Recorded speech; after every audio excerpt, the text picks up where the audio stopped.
things. This poem is using that midrash. The Lord is one and His name is one, for renown, for splendor, and for praise. If God is one, He can unite the opposites, even different utterances like Zachor and Shamor into one.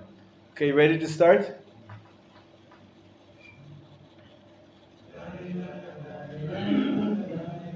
Wait. This is at the end. Hang on.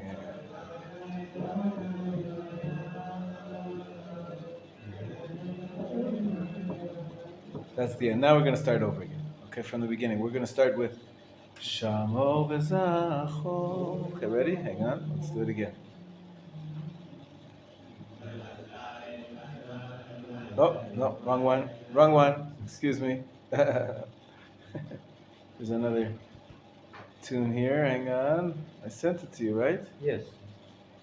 Hold on 1 second, please.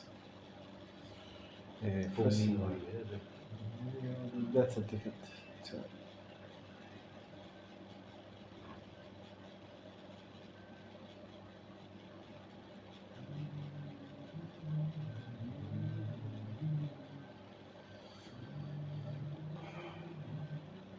Okay, you ready? Shamor v'Zachor b'dibur echad Hishmi'anu el ha'miyuchad Adonai echad U'shmo echad L'shem u'letiferet ve'lithilah. Now go to the chorus. Now the words. Lecha dodi lekat kala. Now the tune. La la la la la la la. Now the second half. Pnei Shabbat nekabla. Let's hear if they repeat it or not. They do repeat it. La la la la la la la la. Lecha dodi lekat kala. Ti la la la la la. Shabbat nekabla. Now is the third part. The third part we sing to Likrat Shabbat, but we start off with the laila, the tunes, and then we'll join with the words when I show you, when we hear it. Okay, ready? Ta-la-la. Likrat Shabbat Lechu v'melcha Ki mekor ha'beracha La la la Merosh mikedem Nesucha Sof Maaseh B'machshavat techila. You ready for the chorus? In other words, Lecha dodi lekat kala Tila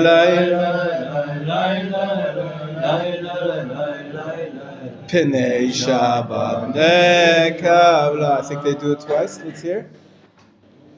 No, again. Mikdash. Next one. Mikdash. Melech ir melucha.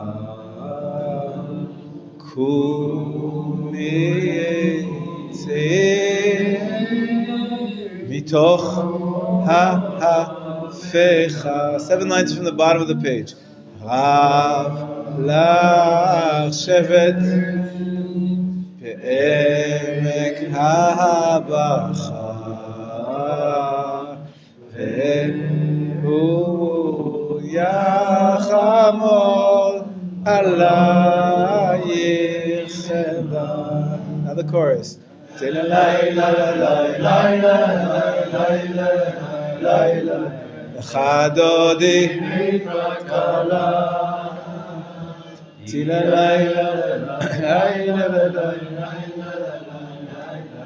Pnei Shabbat nekabela. Do they do it twice? Yes. Mechadodi likrat kahla.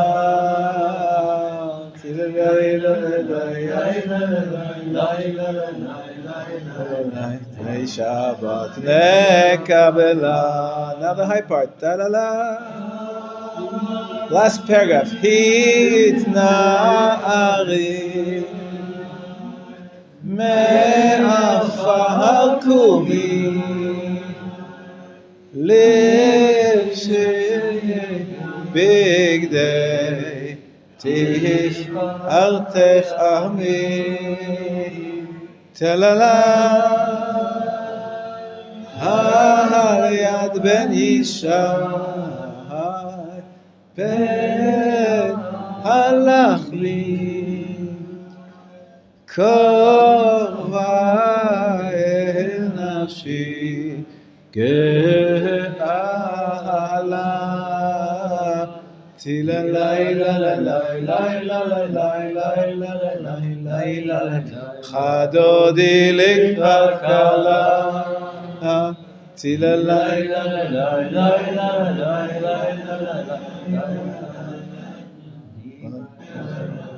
Pnei Shabbat nekabela. Well done, well done. One more time. Chadodi likrat kala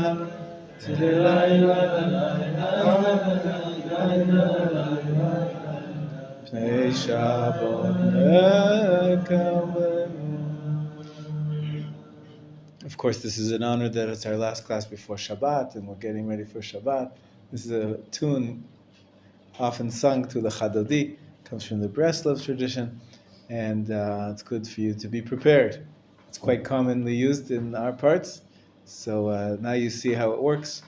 The three parts, the chorus, it keeps repeating, and then the Shamor v'Zachor, the low part, and then the second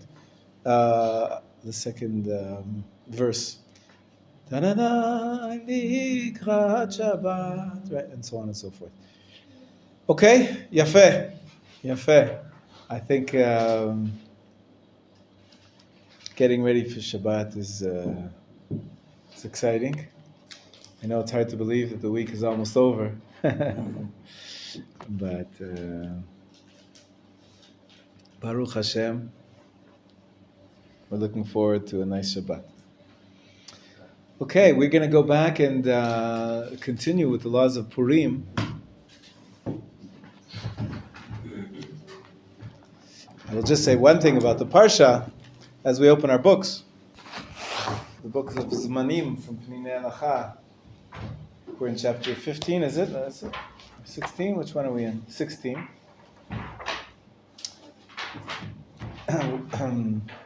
The Parsha, of course, is the continuation of last week. Somehow, last week we received the Torah at Sinai, and this week we have all sorts of details. Many laws. The name of the Parsha is Parashat Mishpatim, which means laws. What a collection of laws. Mostly civil laws, which might be surprising at first. I think if you do a survey of all the religions in the world, I don't know really that there are too many that have civil laws. Most religions deal with religion, your relationship with God, and your obligations in terms of rituals, in terms of prayers and whatnot. Judaism is not a religion. I hope you're not going to walk out the door now. You thought you come to study religion. Judaism is not a religion. It is a way of life. It's an entire society. It's I can't think of the right word right now, but it's a culture. which has, it's a divine system for living, for the entire nation. It's not just about the ritual part of life. It's not just about our relationship between man and God, but it's also about our relationship between man and man. And that translates into having divine laws about when my ox gores your ox, or when you get into a fight with your neighbor over 50 shekels, who owes who money, and so on and so forth. All that we have divine guidance into how the world should be run, the entire world, all of civilization. It's a Jewish civilization, really, more than a Jewish religion. And I think that's a big misunderstanding people have, and we sort of were drawn to define ourselves as a religion when the other religions came up. And they were primarily religions in terms of rituals and worship. But if you look at the Torah, there's no denying it, that the Torah includes, we have it, I had it on the board. Let me share this with you. We have 4 categories of law. I don't think we have it in this, I don't have it here. For another time. The Torah's laws cover all areas, whether it's family law, criminal law, civil law, of course ritual law, and prayers and daily living.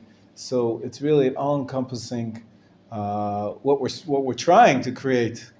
For many years, we couldn't have laws of government and laws of warfare and all sorts of the national side of what it means to be a living culture and society in an independent state. So now those parts of Judaism are being revived. But it's undeniable that that's the goal, that God wanted the Jewish people to come out of Egypt and enter the land and create an entire society, not just to create a Beit Knesset, not just to create a temple, but to create the entire country, living according to the Torah. And so what we have in this week's Parsha is a statement, the beginning, a few laws, which really widen the scope of what we had last week in the 10 Commandments. You know, there used to be, if you look in this Siddur, which you have, turn to page after Shacharit. It's one of the only Siddurim in the world that still has this. Page 272. Page 272 at the end of Shacharit every day in this Siddur, in the blue Siddur. I'm using the Rav Kook Siddur, Koren Rav Kook Siddur. And on page 272 you have a surprising thing. Most Siddurim don't have it. What do you find? The 10 Commandments. I don't think you have it do you have another Siddur other than this one? You must have another Siddur. It doesn't have the 10 Commandments. Apparently there used to be a tradition, and some people do it until today, to every day, after the prayer service, recite the 10 Commandments. Where do they come from? Last week's Parsha, Parashat Yitro. And you can see what I was talking about in section 4. The 4th commandment starts with the word Zachor, right? That's what I was telling you. In any case, why is it not in any other Siddur? The custom fell out of practice because of the polemic, the argument. Other nations came and said, there's not 613 commandments. Really, 10 is more than enough for us. And they pay attention only to Parashat Yitro and not to Parashat Mishpatim. But of course, so that's why the rabbis in the communities pretty much decided we better not mislead anybody and don't overemphasize the 10 Commandments. And that's why it's not in any other Siddurim, because rabbis felt it was being misunderstood. People were starting to think that, you only have to follow the 10 Commandments and you'll be a good Jew. Not true. We have Parashat Mishpatim. There's so many more commandments. The Torah is not only about ritual law and love your neighbor, love your respect your mother and father. It's good, important. Of course, it's important not to steal, not to kill, and not to cheat on your wife for somebody else's wife.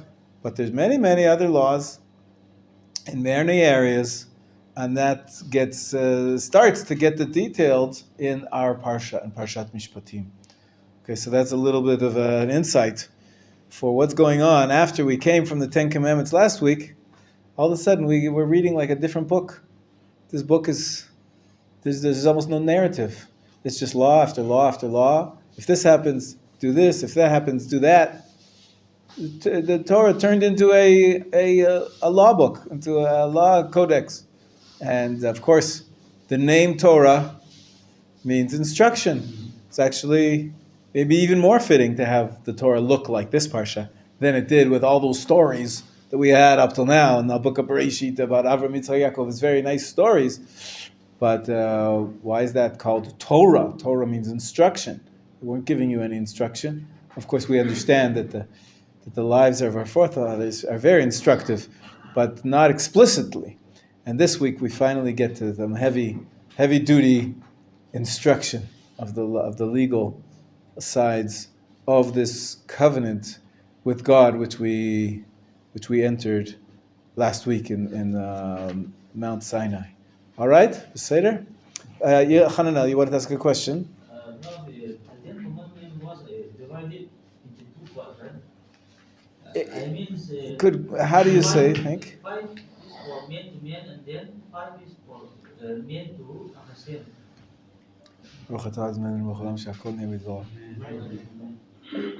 Who says? According to, because Shabbat, remember Shabbat, right? Is between Hashem and us. Right. And then I'm only one God, right? Yeah. Between us, right? Yeah. But do not murder is between men and men. Yafeh. Nice.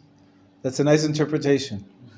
That division is never made explicit in the Torah. The Torah just gives us the statements, one after the other. We afterwards come and analyze it. And many people pointed out, well, that's beautiful symmetry. 2 tablets, 5 on one, 5 on the other. That makes sense, although it's not stated explicitly anywhere. Maybe it was divided 2 versus 8. Maybe it was 3 and 7. And then we had tried to analyze, well, maybe there's a theme, like Hananel said so beautifully. The theme of the first 5 seem to all be between man and God, and the theme of the second 5 seem to be between man and man. Let's say that's an interpretation. Beautiful. There's only one problem, and there's many problems. But one problem is, what about honoring your father and mother? Where should that be? Where would you expect it to be? Is that between man and man and God? Your mother and father are not God, despite what they teach you in China. People have forefathers worship, don't they? Right? So their parents, you have to respect them, but that's between man and man. So this is a chink in the theory. It's a big problem to say that the first 5 are only between man and God. And yet we do find that this interpretation is advanced in our sources. The answer given is that, well, if you respect your parents, you can derive from there that you should respect where you came from.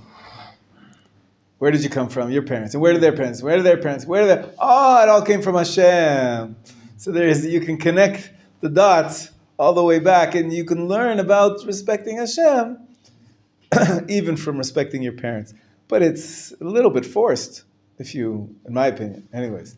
So this division between 5 between man and God and 5 between man and man is definitely an age-old tradition, but it's not explicitly stated in the text, and there's room for other interpretations and for other explanations. But it's nice. It's nice to remember it that way. It's easy to remember for sure. 5 and 5.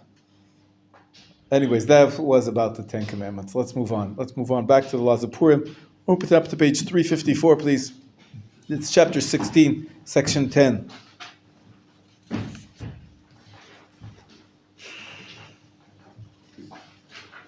Okay, Gabriel, you with us? Please read for us, page 354.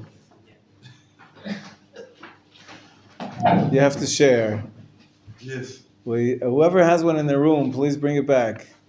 I'm saying this on the airwaves. Whoever has one of these books and took it from the English library, we'd like to have it back, please. It could be useful in the classroom. We're going to buy some more, but Bezrat Hashem. Okay, Gabriel, take it away. The mitzvah to rejoice on Purim is very unique. It is even greater than the mitzvah to rejoice on the festival. Sukkot, Pesach, and Shavuot, about which it says, "You shall rejoice in your festival." Since most people enjoy drinking wine, it is a mitzvah to drink wine on the festival. However, there is no mitzvah to drink a lot. Regarding Purim, however, there is an explicit mitzvah to drink a lot. Moreover, the essence of Purim is that it should be days of feasting and joy. Therefore, the sages said a person is obligated to get drunk on Purim until he does not know the difference between curse is Adam and bliss is Mordechai. Okay, so we have an explicit commandment to drink on Purim, and it even has a cryptic statement how much you should drink. A person is obligated to drink on Purim until he does not know the difference between cursed is Haman and blessed is Mordechai. Exactly.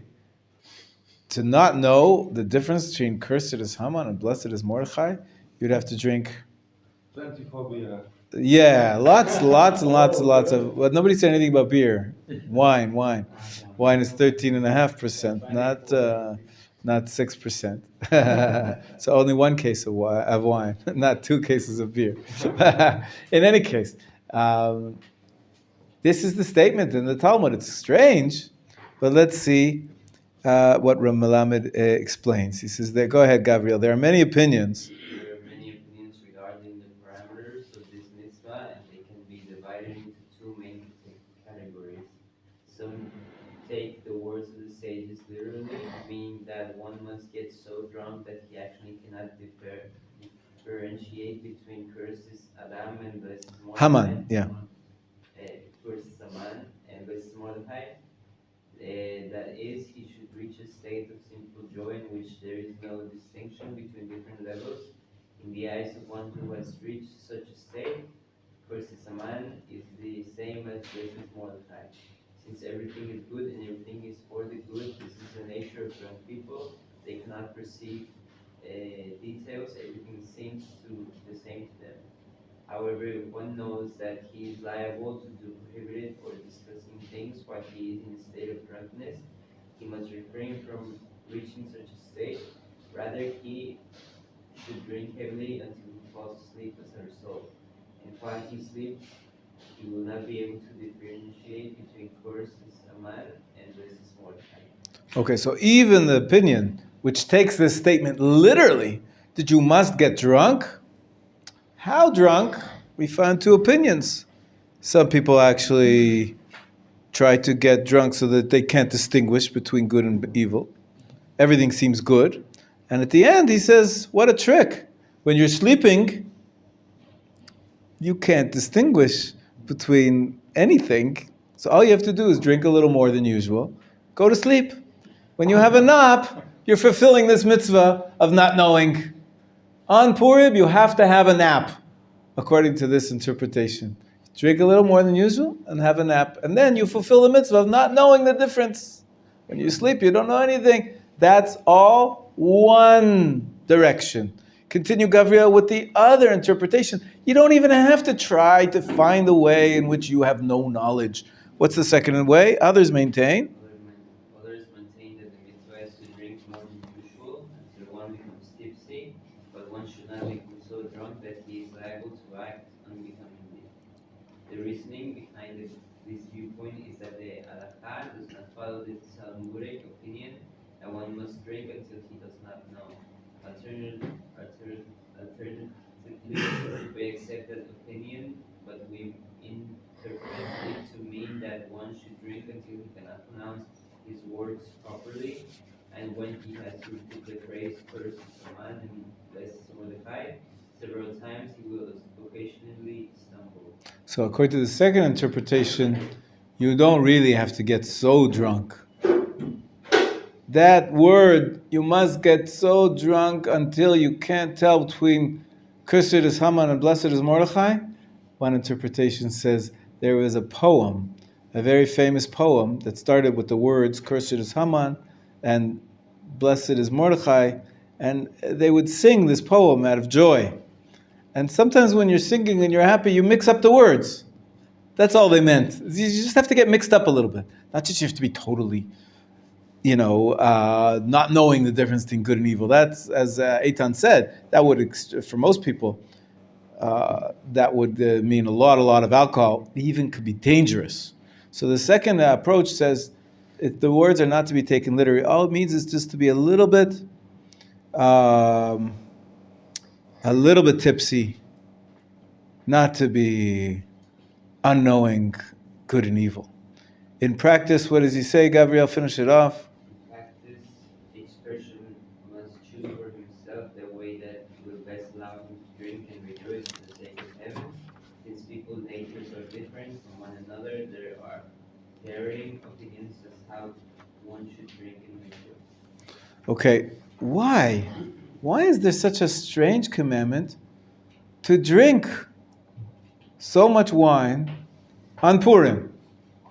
Only way to forget. But are we supposed to forget? What are we supposed to remember? It's an interesting thing. Why are we supposed to drink wine on Purim? So turn the page, please, to page 359, section 12. He talks about it explicitly in the book. Who can read for us now? Hananel, will you read for us, please?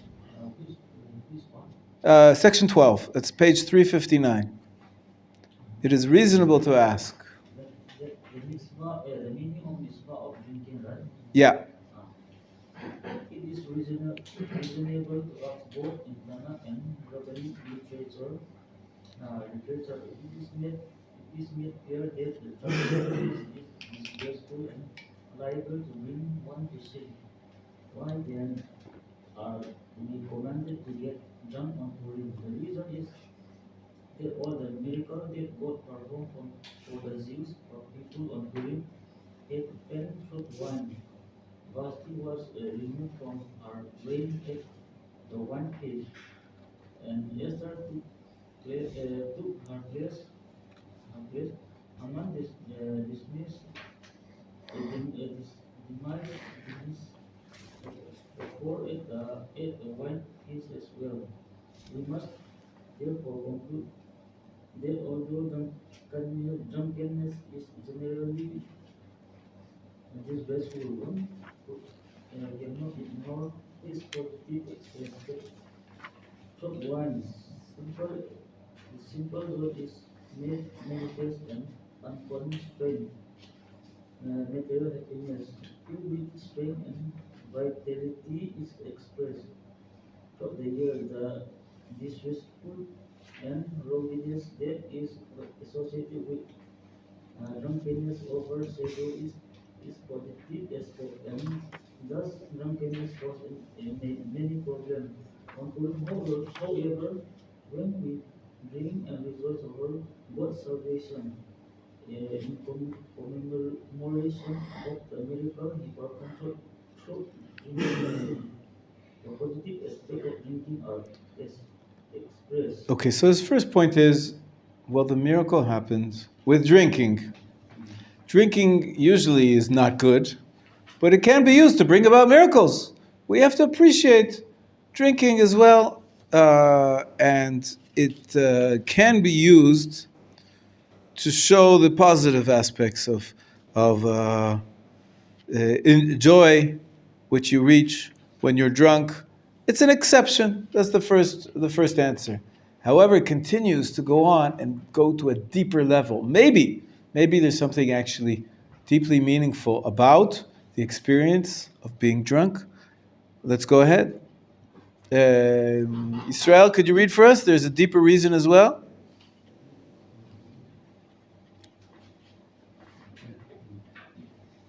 There is a deeper reason as well on Purim, an internal Sanctity, yeah. sanctity of Israel is revealed and is become clear as everything God did to the Jewish people is for the good. Even things that Initially, seem best even to turn out to be for our benefit. Drinking wine for the sake of a river shows that even the material aspect of Israel is holy and is called evil, even though the body that is sense seem to impassive to the service of God. It is the life on the sublime plans of Purim when there's physical elements which enhances our service of God, which joy and the eternity. I'll tell you something else. He says that, of course, when you maybe we think we should worship Hashem with our hearts and our minds. What about our bodies? So when we get drunk, we lose our minds sometimes, a little bit. Our faculties, our rational faculties are not at their best. Sometimes we feel strong, jump on a table, or do silly things. But it's a very physical experience, getting intoxicated. And what we're doing on Purim is that we are once a year, otherwise it's too dangerous and maybe inappropriate to get drunk, but once a year we emphasize, we worship Hashem with all of our existence, all of our life. Our psyche includes the rational faculty, and it includes also our body and our, I'll say it even clearer. What are you supposed to do? Always to know Hashem. You're supposed to try to reach Hashem. We say every day, Shema Yisrael Hashem Hashem Echad. In the Aleinu L'Shabeach prayer we say, V'yadata Hayom. And you shall know today that God is the God in the heavens and on the earth. It's all about knowing God. What has Paro taught? Last week, the 10 plagues, Paro's taught you should know that Hashem is the king. It's all about knowing, knowing, knowing. What about when we're drunk?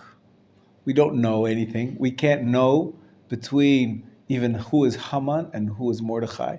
The good and evil, we cannot discern, we cannot distinguish when we don't have the rational faculty. On Purim, we say, even that is part of our service of Hashem. We serve Hashem even when we don't understand. We can't see God revealed. Many times, I would say maybe even most of the time, in our lives, we cannot see clearly Hashem. We cannot see the distinction between good and evil. The bad things happen to good people, good things happen to bad people. There's so much we don't understand in the world. Why Hashem runs the world this way? We have to worship Hashem with our lack of knowledge, with our not understanding. And how do we do that? On Purim, we become drunk, or if not, we'll talk about in a minute whether you actually have to get drunk. But the concept is, it's important to get drunk on Purim because drinking wine makes you not have any knowledge. And we're still dedicating that to Hashem. That state when we don't know and don't understand, also then, and maybe even primarily then, is when we have to show our dedication to Hashem. So these are some nice ideas. Practically, you have to know yourself. We're going to see now the section we skipped. It talks about some details about, wine versus vodka and whiskey. And the bottom line is, if you're going to get sick, there's no mitzvah to get sick. if you're going to maybe do an Aveira. What would you do maybe if you're drunk? You could rip someone's shirt by accident. You could throw up in their couch. you could do when you get drunk, you do all sorts of crazy things because you're not in control. So if you think you're going to lose control and you're going to hurt other people, you're not allowed to. Not allowed to violate other mitzvot of the Torah just because you want to get drunk on Purim. So you have to know yourself. Maybe you grew up drinking. I can have a few glasses of wine and I'm fine. Don't drive. But I'm not going to hurt anybody else. Some people, when they get drunk, they smile and they laugh and they're happy. And that's perfect. Some people, when they get drunk, they get angry and violent. And they start yelling at everybody, and they do bad things. So you have to know yourself. If you don't trust yourself, one second, if you don't trust yourself, don't take the chance. You have to know what kind of drunk you are. If you're going to be a drunk which violates the other parts of the Torah, you don't have to get so drunk. Right? We saw the different opinions. Some say you just get a little bit tipsy, that's enough. And we mentioned yesterday that if somebody is medically not allowed to drink, then you don't drink. You don't drink. This is a rabbinic mitzvah, which is, of course, if somebody's ill, that overrides that rabbinic mitzvah. If you can, have a little bit of wine or something that, or a little bit of grape juice, so that you participate, at least technically, in the mitzvah. But the point is to be happy and maybe experience a little bit this state of affairs, this state of unknowing, but not to violate the rest of the Torah, not to make other people. Sometimes they see people with a kippah on the street throwing up on Purim. Maybe getting on the bus and acting wild. People look down and they say, oh, those religious Jews, they're disrespectful, they're not behaving nicely. That just gives a bad name to Torah. So you have to plan ahead well where and how to get drunk if you choose to go in that direction. If you're afraid in any way that you're not going to be able to control yourself and do something wrong, then you don't have to fulfill it literally. Like we saw, maybe what's the best approach? The Rambam suggested you drink a little bit more than usual and you take a nap. When you're sleeping, you're not going to hurt anybody, and you don't have any knowledge between Haman and Mordechai. Yes, I'll take questions, please. But if you drink like that much, and then you start thinking Haman is the good guy. But then you're thinking wrong, right? All right. That's right. Sometimes you try, but it's so ingrained in our minds that Haman is the bad guy until you pass out. So you don't. I think that this statement in the Talmud, as Rav Lamed suggests, some people say it's not binding law at all. You don't have to get that sick. You know what happens in the Talmud? Right after they have this discussion, it says a man is obligated to get drunk on Purim until he can't distinguish in Haman and Mordechai. It tells the following story. It says, Rabbi Zara, it's one of the Amoraim, invited Rabbah to come to his house to celebrate Purim together. Very nice. Beautiful. Rabbah got drunk, and it says, Kam Rabbah shachte the Rabbi Zara. What's shchita? Slaughter. So some people read this story to mean that Rabbah killed Rabbi Zara when he was drunk on Purim. Rabbah afterwards realized what he had done. The Talmud says that Rabbah revived him from the dead afterwards. He revived him from the dead. An amazing story. And then the story goes on. He says the next year, Rabbi said, can I come over for Purim? And he says, No. no, not every year is there going to be a miracle. So many commentators say, why does the Talmud tell this story right after the law that you're obligated to get drunk? To warn you. Exactly. It says that this is not binding. It's very dangerous to get drunk. Even if you take it literally, maybe it just means that some people say shachte could also be read sachte, that he injured him. He didn't actually kill him. And what it means, he revived him. It doesn't mean he brought him back from the dead, because that would be to a biblical miracle, and we're talking about the Amoraim, but that he healed him. He somehow gave him medicine, took care of him, so that he got better. Whatever the story means, the story is there to give you a warning, exactly. That don't do shtuyot. What's shtuyot? Nonsense. Nonsense. Don't do nonsense. Definitely don't do anything illegal and disallowed. So there's... I think it's a beautiful idea. Right? I think the Muslims you're not allowed to drink alcohol at all. Any kind of alcohol. We drink alcohol for Shabbat, for mitzvot, and on Purim, we even drink alcohol so much that we get intoxicated.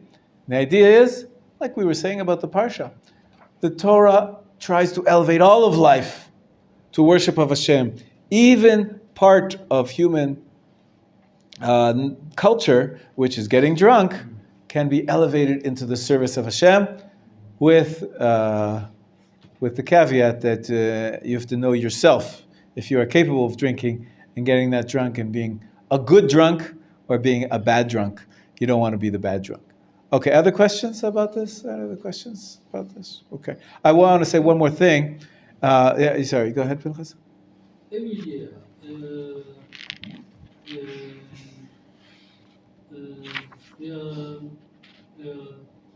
a few people drink wine.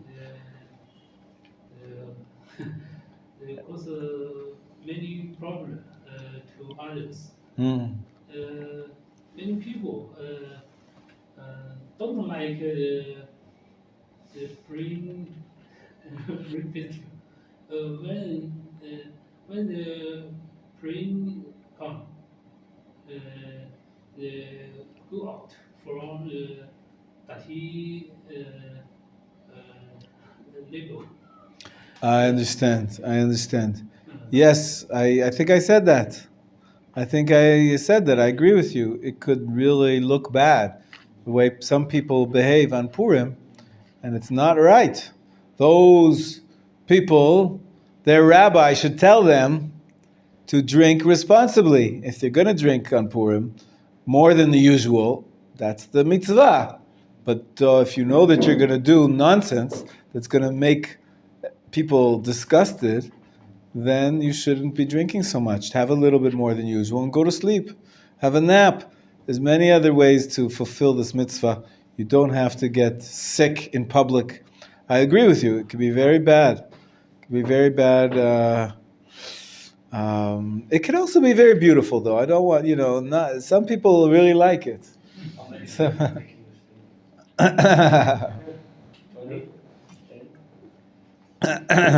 No, then I'm not so tipsy. Okay. Now, I want to add one more thing. That when is it a mitzvah to drink? When is it a mitzvah to drink? At night? In the morning. In the morning? When? So we have 4 mitzvot of Purim, right? Megillah, Mishloach Manot, Matanot Le'Evyanim, and Mishteh. Miseuda or Mishteh, right? So does drinking go together with reading the Megillah? No, you have to be aware to say brachot, to pray.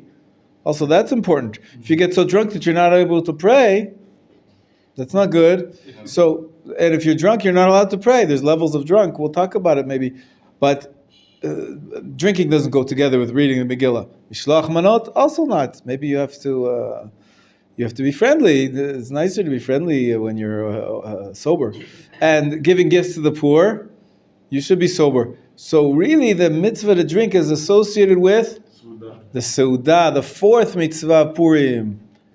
When is that mitzvah? We didn't talk about it yet. Now we're going to talk about it. After the Megillah. It's during the daytime. Like all four mitzvot are supposed to primarily in the daytime. The Megillah we read twice. So we do once at night and once again in the morning. But all of the mitzvot of Purim essentially are obligated on the day of Purim. And that means when you get drunk, if you drink more than usual, you should be drinking more than usual at the party, at the daytime festive meal. At night, there's no mitzvah to drink. People do because they're partying, and it's a good thing to party, and it's a good thing to be joyous, and to be happy, and to celebrate, and to sing the praises of Hashem, but some people get it mixed up. They drink so much at night, they can't get up in the morning for Megillah, and they don't want to look at wine at the festive meal, which is really where they should be drinking. They had enough already last night. After you get drunk, it's hard for you to drink alcohol again. So that's a corruption of what the halacha is all about. Sure, dance, have a little to drink at nighttime as part of your enjoyment, no problem. But that's not the mitzvah to get drunk, according to all opinions. It's during the daytime, at the meal, and it's more normal to drink a lot of alcohol when you're eating. At night, you're not necessarily eating. So be aware that the daytime meal is the time for the drinking, and it makes the festival meal joyous. And but at nighttime, don't. There's no reason to get drunk at night. That doesn't make sense. Okay, let's look at page 361. When to eat the festive meal? I have a question. Yeah. If you drink a lot at the festive meal, Yeah. how do you want to pray mincha if you drunk and hungry? Good point. He's going to talk about it. That's why many people only start the festive meal after they daven mincha. After you daven mincha, in the afternoon you have the festive meal. It's daven mincha, then you have the festive meal at 1:30, 2 o'clock. 1 hour, 2 hours you meal, and then you go to sleep. You have a little nap, and then a couple hours later you can daven alvit at 8 o'clock, 9 o'clock, 10 o'clock at night. You're sober again. All else fine. You can fulfill all the mitzvot if you plan it out properly. Okay, Eitan, why don't you read section 361? Sorry, I skipped over Pinchas. Pinchas, you read, start the top of page 361. Eitan, you'll be next. It's not this. Festive meal. Most Jews begin praying meal in the afternoon after praying mincha. During the morning hours, the busy setting is not manot, one alad, and giving matanot, the na evionim, going out of the will to express love and friendship to all the family and friends. When afternoon arrives, it's proper to pray mincha before starting the meal. Otherwise, there is reason to be concerned that people will not be able to pray mincha due to drunkenness. Okay, so that's the standard. Okay, some people pray, they start their meal very late in the afternoon, just before Purim is over, and that way they extend the Purim onto the next day. As long as you start the meal while it's still daytime, you can continue on into the night. Many people have that custom, and of course the problem only is, what about Mariv? Mincha you've already davened, but what about Mariv? If you're partying the following afternoon and night, you may have a problem. Some people say, look at the bottom of the page, 361. Okay, Eitan, read the last paragraph. Some say Some say that it's preferable to perform the mitzvah as early as possible and eat the meal in the morning. This way, whoever gets drunk can become sober by mincha time. The prevalent custom, however, is to conduct the meal in the afternoon. You know who's been doing that in the last few years? Having their meal, their official festive meal. We're going to talk about the rules of the festive meals. Some people say you must have bread, but you make it a proper meal with like a Shabbat meal or like a Yom Tov meal. Who's been having it in the morning? Me. The last few years, me and my wife, we have breakfast together, and then we start partying.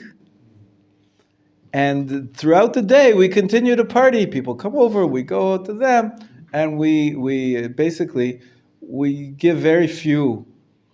We daven, we say the Megillah right away in the morning with the Shacharit, and then we give a few mishlochei manot to the neighbors, to our friends, and matanot levyonim, of course. Usually we give it online to an organization that does it for us. Because I don't know how to find a poor person where I live.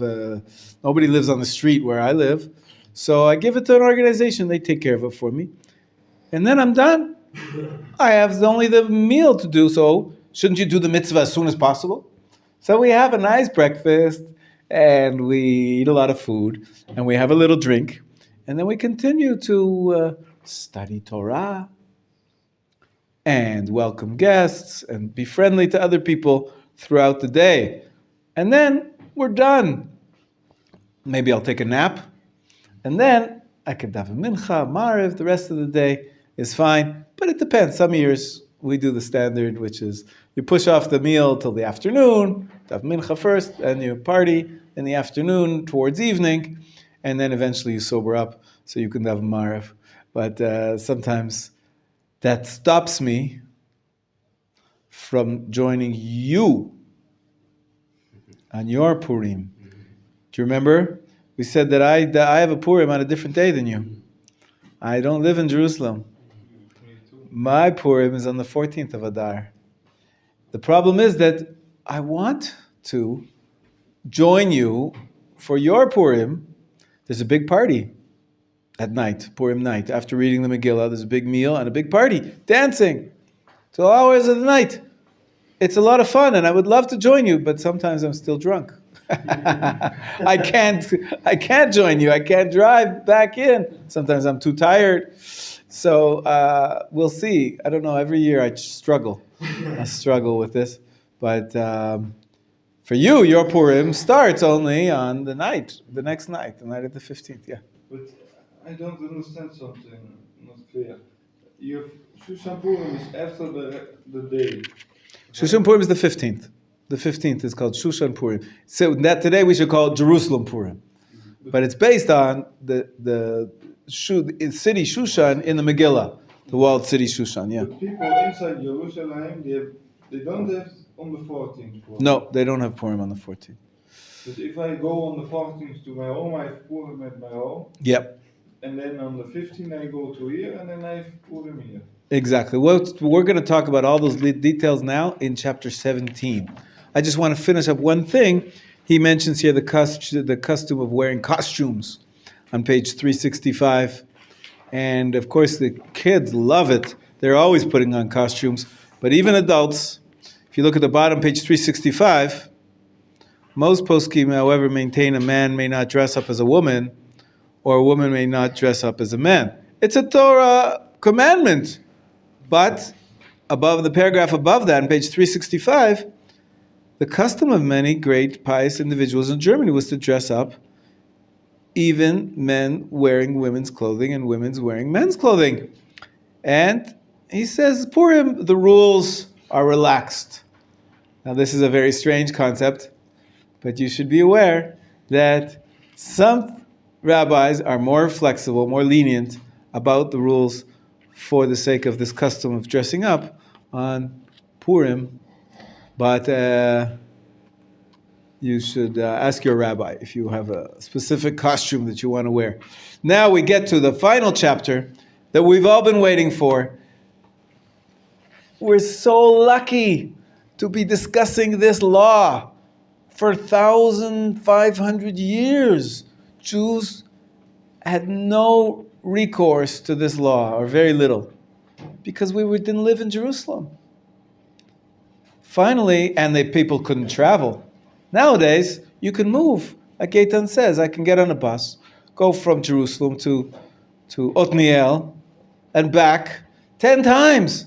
I can be both in Jerusalem and in Otniel on the same day, on the 14th, on the 15th. What if I traveled this time? What if I traveled that time? This is a modern issue, which become a very practical question today. Like I just said to you, I would like to celebrate my Purim on the 14th, and then come join you for your party at night. What does that mean? Do I become a Jerusalemite because I come to Jerusalem? Do I have to maybe read the Megillah again? Do I have to give Mishloach Manot again? Do I have to give more gifts to the poor? Do I have to have another drunken party the following day? Is there such a thing as two Purims? How is it defined? So this is a sugya, a discussion in the Talmud, which we're going to see the summary of in chapter 17. Yeah. Rabbi, I have a question about costume. Last year, I remember a friend in Tel Aviv who's not very religious. Okay. He dressed like he dressed like a Christian nun. Okay. With a huge cross. Oh my gosh, yeah. And some other people who dress like a Christian knight, like Crusader knight, also. Right. Huge crosses. Cross symbol. So, do you think it's bad, very bad, or? Yeah. So it goes together with the question we were just raising. You know, how flexible can you be on Purim with the regular laws of the entire year? Cross is usually a Christian symbol. Most crosses that are sold are just, toys. They're just, gadget, decorations. Nobody really worships them. But there's two things I would say. One is we're dealing with the prohibition of Avodah Zara, which is one of the most strict prohibitions in the Torah. Second thing is, I think you also have to, at least I have a historical consciousness. So when I grew up, and when my father told me when he grew up in Poland, when they saw a church, they walked to the other side of the street. They were afraid of getting killed, of being bullied. So the Christian symbol means a lot of things to a lot of different people. And the Jewish historical consciousness in Europe, we suffered a lot at the hands of the Christians. And so other than the halachic issue of Avodah Zara or not Avodah Zara, do you really want to hang an idol on your, something that many people consider an idol? Do you want to hang that around your neck? I wouldn't feel comfortable doing that. An overt symbol of a foreign worship. But other than that, I think that it's insensitive. There's still Holocaust survivors among us now. There's still people that were persecuted, unfortunately, by anti-Semitism, which was sanctioned by the Christian Church, that are even currently. So to wear a cross, it's too much for me. But everybody has different sensibilities. Because the cross dressing, a guy dressed like a nun, not a monk. Right. So listen, I think today we have to even be more sensitive than in Germany 500 years ago, that he was quoting. Their custom there was to be lenient. Today, in the age of LGBTQ XYZ, where there's a war going on of legitimacy of all these various sexual variants, lifestyles, and there's a war to make them all legitimate and all equal. You have to accept everybody equally, which I don't agree with. I think that the Torah clearly has a preference for male and female and family life between male and female. So I don't want in any way to be supporting or playing around when it comes to this issue. This issue is a very hot topic, and it's very sensitive. On the one hand, I don't want to give in and do something against my values. And on the other hand, I also don't want to offend anybody. who nowadays are very take offense quite easily.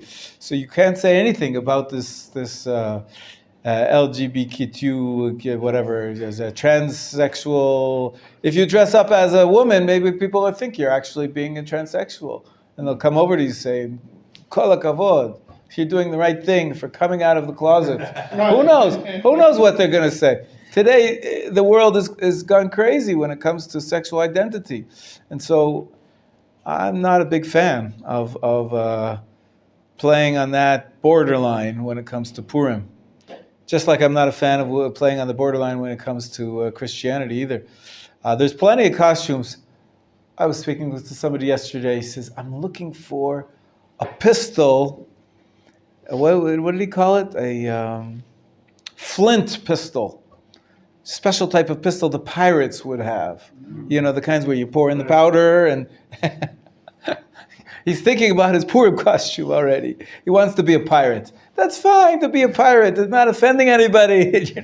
Dressed up like like a weatherman. You could dress up like a sports player. I don't know. You could just do all sorts of funny things.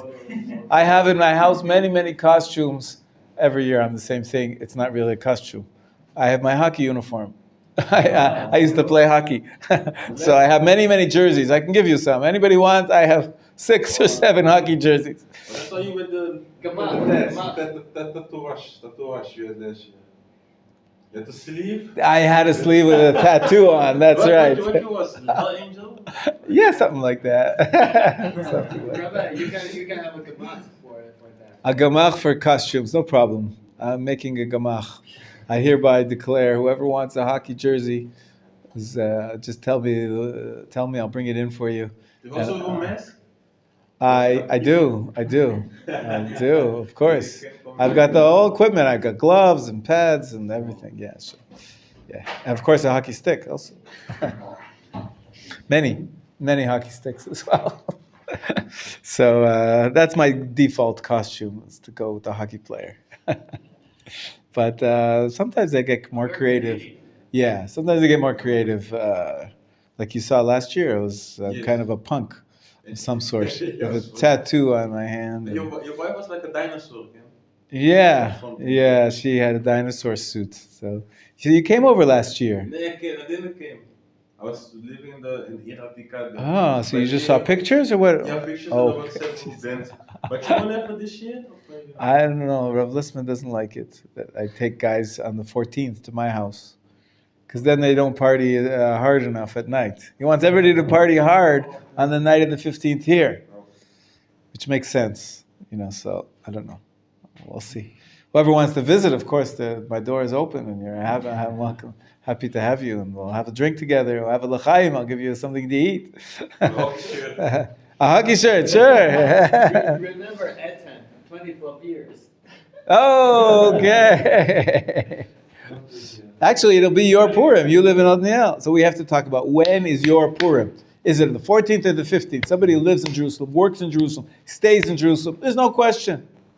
His Purim is on the 15th. Somebody who lives outside of Jerusalem, Tel Aviv. No question. He stays in Tel Aviv, works in Tel Aviv, he lives in Tel Aviv, he parties in Tel Aviv. Tel Aviv, he celebrates Purim on the 14th. What happens if you travel is the question. But before we get into that question, I think I want to go back to the basics. Why are there 2 dates for Purim? I'll review. We talked about it before. Pinchas, why are there 2 dates for Purim? So the Megillah tells in the story that when the miracle happened that year, the Jews in Shushan celebrated a different day, the day of the 15th, because they fought the war not only the 13th, but also the 13th and the 14th. And then on the 15th they rested, and they made their holiday on the 15th. This is the history. So there were 2 days of Purim, one on the 14th for all the Jews everywhere, and one on the 15th for the Jews in Shushan. What does that have to do with us? This is history. The answer is that the sages, for some reason, decided to keep this 2-day system. there's going to be 2 days of Purim. And they said, not only in Shushan is Purim going to be on the 15th, but in every city that has walls. Every city that has walls, not just now. More importantly, we're going to give honor and respect to the land of Israel. And we're going to mention Israel, even though this holiday was in Persia and around the Persian Empire. What about the land of Israel? It's so central. We're going to bring it in with this law. Any city that had walls in Israel, from the time of Yehoshua bin Nun, when he conquered the land of Israel, that's going to be considered to be a walled city. As we said the other day, pretty much for sure Jerusalem, and a few other cities are doubtful. Hebron, Shechem, Tiver, Tzfat.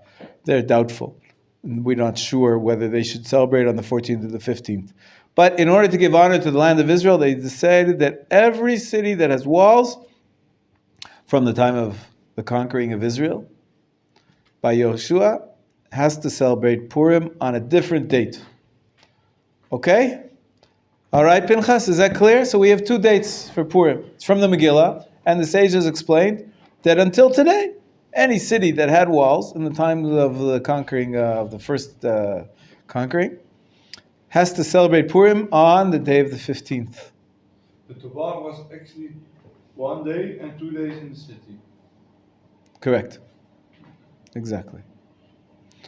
So, now the question is, what happens if you travel from one city to the next?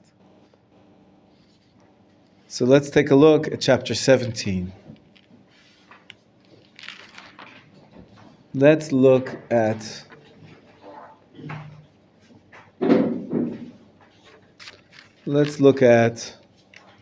page 369. Jerusalem and its environs.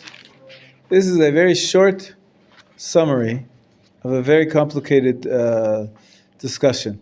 Page 369, you see section 2, chapter 17, section 2. The sages said, okay, Eitan, will you read for us? Please. The sages said. The sages said, walled city and all the adjoins it, Samuch, exactly. It means nearby. Okay. And all that is visible with it, near and more. Are reckoned, considered, yeah. Therefore, not only do the residents of the old city of Jerusalem celebrate Purim on the 15th of Adar, but so do the residents of all the neighborhoods adjacent next to the old city, even though the city has expanded greatly over the years. Each and every neighborhood takes on the status of the old city and reads the Megillah on the 15th, since each one is adjacent to the one next to it. Will the neighborhoods of Jerusalem will still being built? A question arose regarding the state of the neighborhoods. They were originally built far away from the rest of the city. Most recently, this question came up regarding the neighborhoods of Ramoth and Haranoth. Some authorities maintain that only neighborhoods to which there is a continuous stretch of houses from the old city are considered part of Jerusalem. If, however, there is a gap of 141 and 1/3 amot between the two areas, they are considered separate locations. Accordingly, these authorities wrote that the residents of Ramoth and Haranoth must read the Megillah on the 14th. Others maintain that all neighborhoods that are considered part of Jerusalem municipality for tax purpose and all the more. So if they are surrounded by the same roof, take one to the status of Jerusalem and read the Megillah exclusively on the 15th. Thus, they ruled the residents of Haranoth and Ramoth must read the Megillah on the 15th. The former chief rabbis of Jerusalem, Rav Shalom Messas and Rav Yitzchak Kulitz, ruled in this manner. and this is a prevalent custom. All of these rulings were Decided. over the time, as Jerusalem expanded with the help of God's builder of Jerusalem. The city will continue to be built up and even to refurbish neighborhoods, eventually become adjacent and linked to the rest of the city until it becomes clear to all that they are considered part of Jerusalem. Okay, so Kiryat Moshe, where do we live? Hanof. Har Nof, where do we live right now? Kiryat Moshe. Kiryat Moshe, we're in Yerushalayim. That's Yerushalayim. We're very far from the old city. Yeah. Walls. There's no walls around Kiryat Moshe. There never were any walls around Kiryat Moshe. It's considered part of Yerushalayim. Right? Most people say that where is Machon Meir? It's in Yerushalayim. It's in Yerushalayim. It's one neighborhood of Yerushalayim. There's another neighborhood, another neighborhood, another neighborhood. Yerushalayim is expanding. Amazing. Maybe one day Yerushalayim will include Tekoa. Yeah? Maybe. It's very near. Yeah, it keeps expanding. We're just south, just 10 minutes drive. Yeah? Yeah, one more day. Yeah, could be. Maybe Jerusalem will expand Ma'ale Adumim to the east. That already includes Pisgat Zev and Neve Yaakov in the north. They're considered to be part of Yerushalayim, I think. The municipal taxes, they all go through Yerushalayim. So it's very hard to define what is Yerushalayim. You see, heard the discussion. Nowadays, it's becoming less and less a debate because they're filling in all the areas in between. You have a city, a neighborhood here, Jerusalem here. In between, there's a field. Maybe that's a break. Maybe that's not samuch. Maybe it's not adjacent. Of course, Kiryat Moshe now is adjacent. There's one neighborhood and another house. There's no big breaks of fields which have no neighborhoods and no houses.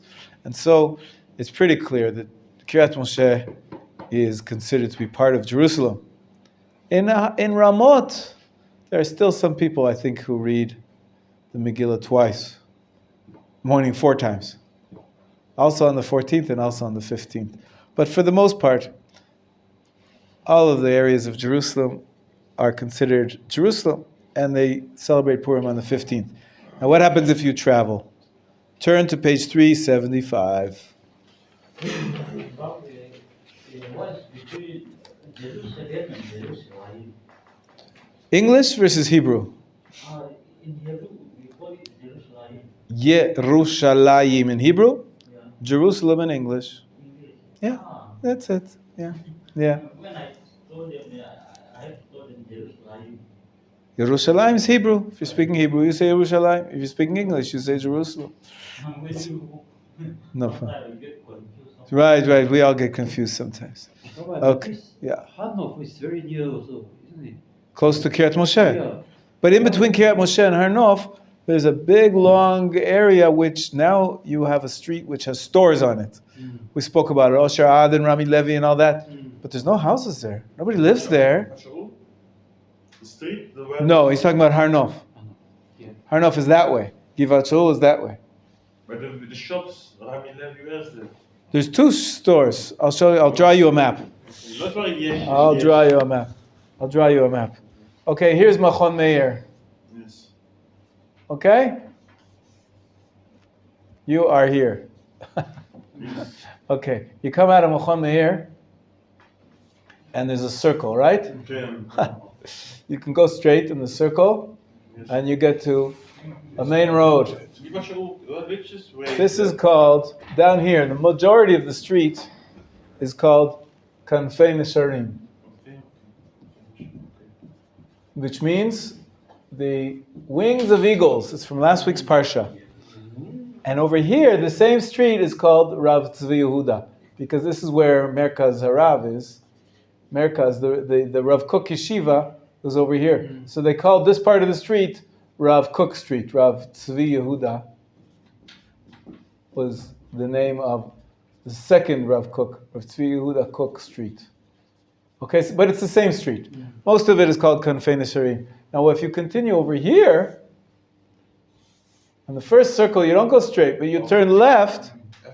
You come out of Machon Meir, go right. There's a circle at the kiosk. Right, there's a here you buy your falafel. Yes. You turn left. I don't know what this street is called, I forget. But then there's an intersection here, right? And if you keep going straight, this street is called Bet. Okay. Kern? On the food street. Bet Hira.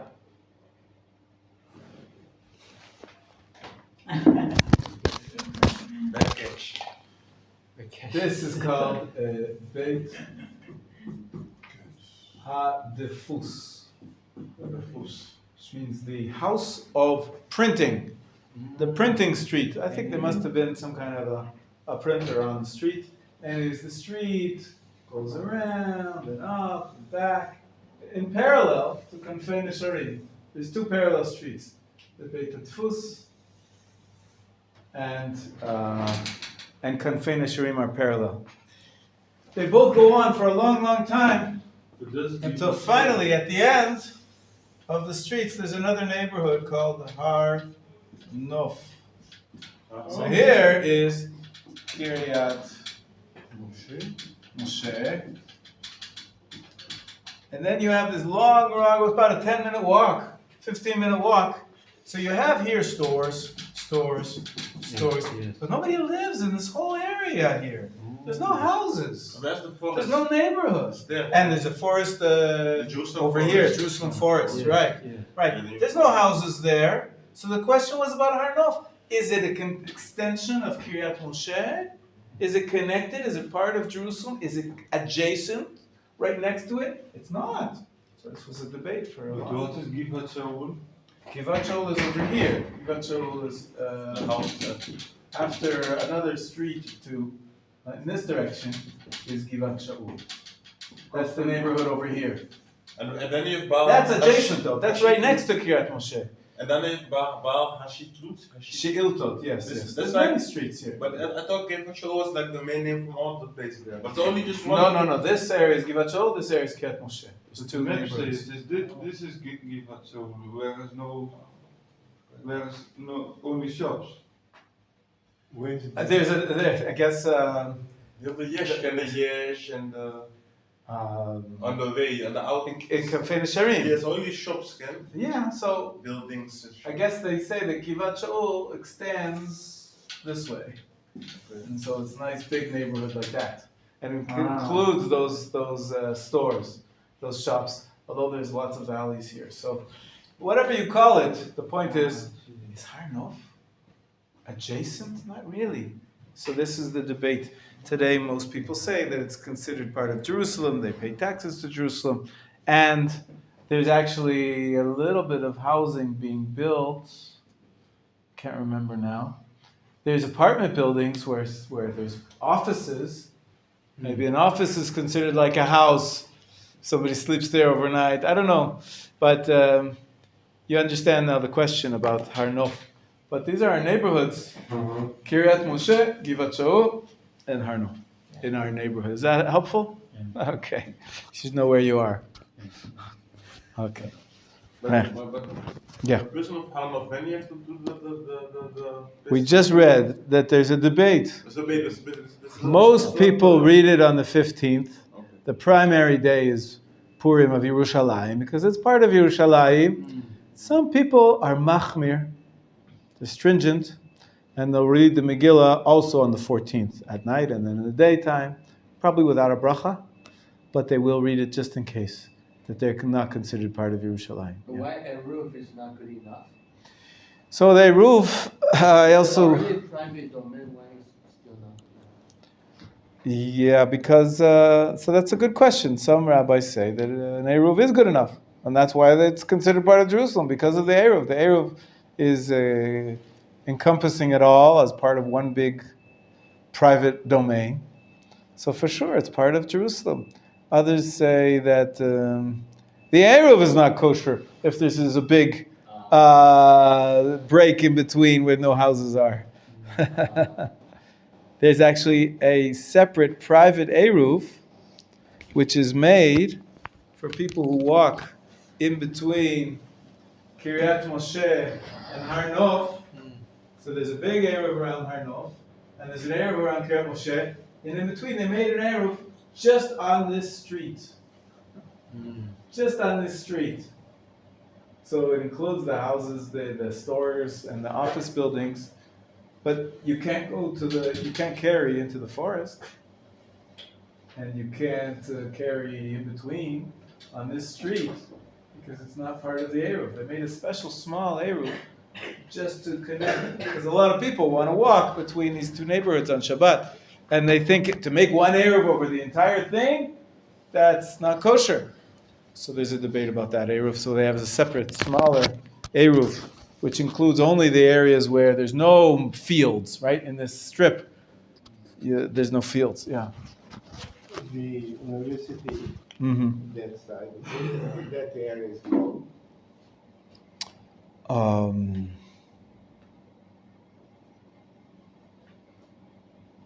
I can't remember now.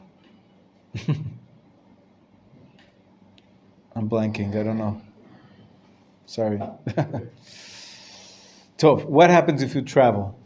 We have a few minutes left, and maybe we'll make an effort to finish it up now. Page 375.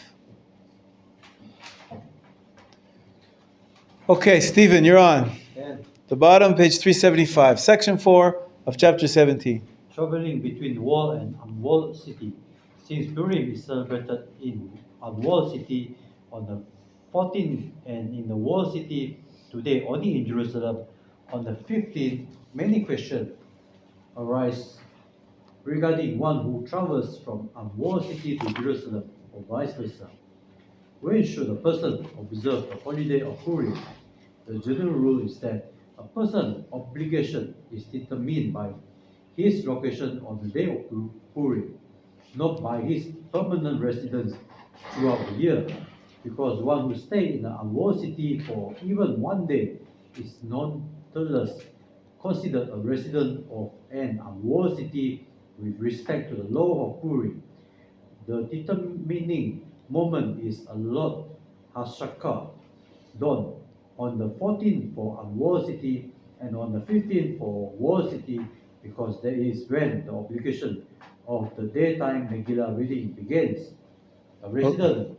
Okay, so you understand the principle? There can be something called a paruz ben yomo, or mukaf ben yomo, which is you're a member of the walled city or an unwalled city, for one day. So maybe I am a resident of Tekoa all year round, but if I plan to sleep overnight on the night of the 15th in Jerusalem, I wake up in the morning in Jerusalem, I'm going to be called a Jerusalemite for that day, and I'm going to be obligated to do all the mitzvot of Purim like a Jerusalemite. So, therefore, a resident of Jerusalem who wants to celebrate Purim on the 14th, let's say you want to come to Tekoa or to Tel Aviv to celebrate Purim, you must enter the unwalled city on or before the night of the 14th and remain there until after Alot HaShachar. This way he's considered a resident of the unwalled city according to all opinions.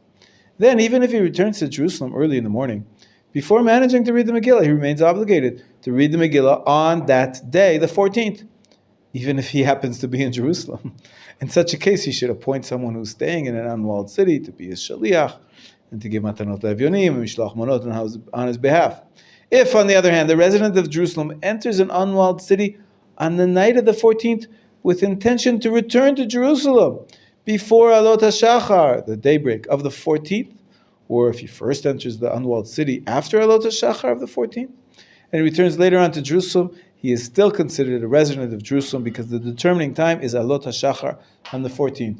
So, to summarize so far, if you're live in Jerusalem and you want to come visit me on the 14th, you want to see me in my costume, and you want to see me get drunk,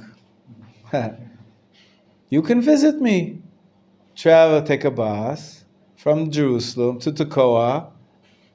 Do you become a Tekoite? No, unless you come during the nighttime and you wake up in Tekoa then you would have to be a Tekoite, and you'd have to fulfill all the mitzvot of the Purim, the 4 mitzvot. Megillah, Mishloach Manot, Matanot Levanim, and Mishteh, as if you were a non-Jerusalemite, you were a Tekoite, or a Tel Avivian. But if you just visit, but you don't sleep over and wake up at dawn in that city, you still remain a Jerusalemite. Okay? So that's the defining moment is waking up or being in the city at dawn. Because that's when the mitzvot of the day, the 4 mitzvot of the day, devolve upon you. So where you are at that time makes a big difference. If you want to visit before, visit afterwards, come at night for a few hours, come in the daytime for a few hours, no problem. As long as you're not there at daybreak. Okay? Now let's do the opposite. A resident of an unwalled city celebrates Purim on the 14th. Go ahead. If a resident of unwalled city celebrates Purim on the 14th, That's like me, right? A Tel Avivian. and wants to celebrate the holiday again on the 15th in Jerusalem, he must come to Jerusalem on the night of the 15th and stay there until Alot HaShachar of the 15th. By this way, he is considered a resident of Jerusalem for the day and must fulfill all the mitzvah of Purim on the 15th. However, he should try to hear the barakot for the Megillah from someone else. If he reads the Megillah for himself, he should omit the barakot altogether, because some authority maintain that one who already observed Purim on the 14th does not need to observe it a second time. Okay, stop there for a second. So what he's saying is, can you have Pesach twice? Can you have Shabbat twice? There's only one Shabbat. Can you have Purim twice? Maybe yes. I can celebrate Purim on the 14th in Tel Aviv, and then sleep overnight, go to a hotel in Jerusalem, and the night of the 15th, and I have to celebrate Purim again. 2 Purims. So that is the standard answer, that yes, you can be obligated in 2 Purims. Although the Rosh disagrees, and that's why he says best not to say the brachot. But for all intents and purposes, if you wake up, Eitan, you hear that? If you spend the entire Purim in Otniel, and then you want to join your friends, you should. You should join your friends at Machon Meir. Come the night of the 15th to dance. If you stay over the night, then you are obligated to have a second Purim. You have to read the Megillah, Mishloach Manot, Matanot Levanim, have a Mishteh on the 15th. You become a Jerusalemite for the day. Now, what happens if you have all sorts of plans, but they change? Take a look at the next paragraph. Page 377, this is our last paragraph for today, and it's our last paragraph for the week. Are you ready? It's the Rishonim. Who are the Rishonim? The people, the commentators in the time of 1000 and 1500. Good. The Rishonim debate the case of a resident of Jerusalem who traveled to an unwalled city on the night of the 14th and planned to return to Jerusalem before Alot HaShachar. So he was just going to visit for a few hours. But he was delayed, and did not manage to return in time. He got caught there. Some of the authorities maintain that his status is determined by his intentions, and thus he is exempt from observing Purim on the 14th. It by accident doesn't count. Others maintain that we consider only his actions. Bottom line is, if he stayed, he stayed. And thus he must observe Purim on the 14th. It's a machloket. Within the opinion that his status is determined by his intentions, some maintain that his status is determined by his intention at the time that he traveled to that location. Others maintain that his status is determined by his intention when Purim begins. In practice, both cases, one should observe the mitzvah of Purim without reciting brachot. If added uncertainties arise, he should consult a competent rabbi. So if you have plans, but they get changed, and by accident you find yourself in a city at dawn, at daybreak, Alot HaShachar, when dawn comes, are you obligated by accident for a second Purim? This is a machloket, and you have to ask a rabbi. But The simple case, the basic principle is, again, he's making a very long discussion. Very simple. L'halacha le'maaseh. The practical guidance is the defining time for becoming a Jerusalemite is the morning of the 15th in Jerusalem, and the defining time for becoming a non-Jerusalemite in Tel Aviv or Tekoa is the morning of the 14th. Okay, if you're there in the morning of the 14th, you have to keep that day Purim like you are a resident of an unwalled city. And if you're the morning of the 15th in Jerusalem, you have to keep Purim as if you're a resident of Jerusalem. Yes? But if you, let me say, you are in the morning of the 15th. Yeah. By the Purim. Where are you on the morning of the 15th? I'm in Jerusalem. You're in Jerusalem, so you're Jerusalemite. But the Purim actually starts right the evening of the 14th, then because. Right. So you should have read the Megillah already. That's right. So if you're planning to stay overnight and to be there in the morning of the 15th, make sure you hear the Megillah the night of the 15th. Yes. Okay? Yeah. But it means the 14th I'm at home, so I have to go in the evening, I have to go to Jerusalem for the 15th to be in Jerusalem. If you plan to stay overnight, you better come on time to hear the Megillah. If you're just coming for a few hours, come and leave before you fall asleep. Have the party, dance for a few hours, and then take the last bus to Otniel. And you haven't been obligated yourself in a second Purim. You don't have to do all the mitzvot of the day twice. But if you stay overnight, then you are going to have two Purims. First one you did in Otniel with your family, and the second one you're obligated to do in Jerusalem with all the Jerusalemites. And if you know you're going to stay, that's what Micha was saying, if you know you're going to stay all the way through into the morning, you better make sure you have a reading of the Megillah on the night of the 15th, like a Jerusalemite does as well. Yeah. On the night of the 15th is there a party here in Machon Meir? Yes, big party, yes. The night of the 15th, yes. Just if you drink too much and fall asleep, And the next morning, there is class, right? no classes on the 14th or the 15th. But on the 16th? 16th, of course. Hangover or not. 16th, there is class. Okay? Everybody comes. What do you mean? We want to learn Torah. The truth is, I said, really, you should be learning Torah on Purim as well. Purim is when we celebrate receiving the Torah a second time, right? Yeah. Of course, you should spend your day learning Torah. Also being friendly to others and giving food packages and also singing and dancing. But can't forget to learn Torah. Very essential part. Maybe you have this special Torah for Purim. Trying to understand the meaning of the holiday of the Purim. Talking about the miracles God did for Mordechai and Esther. There's a lot of Torah of Purim. Yes. For reading Torah on Shabbat, it collide with Purim. How many persons are you go out to? 7. 7. Like every Shabbat is 7. Even if Purim is on Shabbat. I believe the answer is 7. You think there's a special additional reading? The maftir, there's always 7 plus 1. There's always 8. 7 plus 1. So, yeah. All right.